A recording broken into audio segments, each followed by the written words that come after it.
রেহানের খাবারে ওষুধ মেশায় মধু। মধুর আসল রূপ সামনে এলে রূপাই বলে, আমাদের বাড়িতে সকাল সকাল ঝগড়া, তার খবর বৌমনকে দিয়ে তোমাকে পাঠানো সবটাই আমাদের পরিকল্পনা।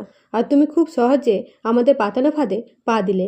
নার্সবাবু গর্ব করত বন্ধুর বুদ্ধি আছে বলে, কিন্তু নার্সবাবু ভুল ছিল। তোমার কোনো বুদ্ধি নেই। আর তুমি আমাকে আর নার্সবাবুকে আলাদা করার যত চেষ্টা করেছো, তত আমরা কাছাকাছি এসেছি, একে অপরকে বুঝতে পেরেছি। এবার নার্সবাবু মনে রাখবে না মধুমিতা বাগচি বলে কোনো বন্ধু ছিল। আমি নার্সবাবুকে দায়িত্ব নিয়ে ভুলিয়ে দেব। এই কথা শুনে মধু রূপাইকে থাপ্পড় মারতে গেলে রূপাই উল্টে মধুকে থাপ্পড় মারে আর বলে, খুব জোর লেগেছে তাই না? আসলে বাস চালানো হাত তো, জোরটা বুঝতে পারিনি। তাছাড়া অনেকগুলো থাপ্পড় পাওনা ছিল, সবটা মিলে জোরে হয়ে গেছে। তখন রেহান বলে, রূপাই একদম ঠিক করেছো।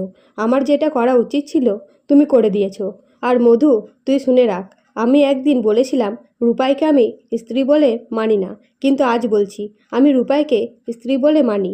এই বলে মধুর সামনে দিয়ে রূপাইয়ের হাত ধরে সেখান থেকে চলে যায় এবং বাড়ি ফিরে মধুর কুকীর্তির কথা সবাইকে জানাতেই জেঠুমণি বলে, মধুর সাথে কেউ যেন যোগাযোগ না রাখে। তখন মিসকা বলতে থাকে, মধুর সাথে কোনো যোগাযোগ রাখিনি। তখন রূপাই মনে মনে বলে, বৌমণি এখনও মিথ্যে বলেই যাচ্ছে।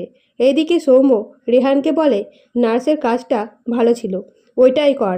ডাক্তার হওয়া এত সহজ না, ডাক্তার হতে গিয়ে দুই দিক হারাবি। আর অনেক কথা বলে, যেগুলো শুনে রেহানের মনোবল ভেঙে পড়ে। তাই রুমে যেয়ে রূপাইকে বলে, আমি এই বয়সে এসে যদি ডাক্তারি পরীক্ষায় ফেল করি, তাহলে সবাই খারাপ কথা বলবে, আমাকে অসম্মান করবে।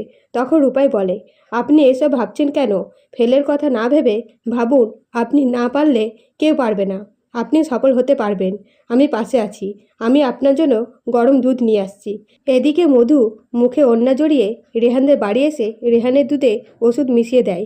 সেই দুধ রূপাই রেহানের জন্য নিয়ে যায়। তো রেহান কি ওষুধ মেশানো দুধ খেয়ে ফেলবে?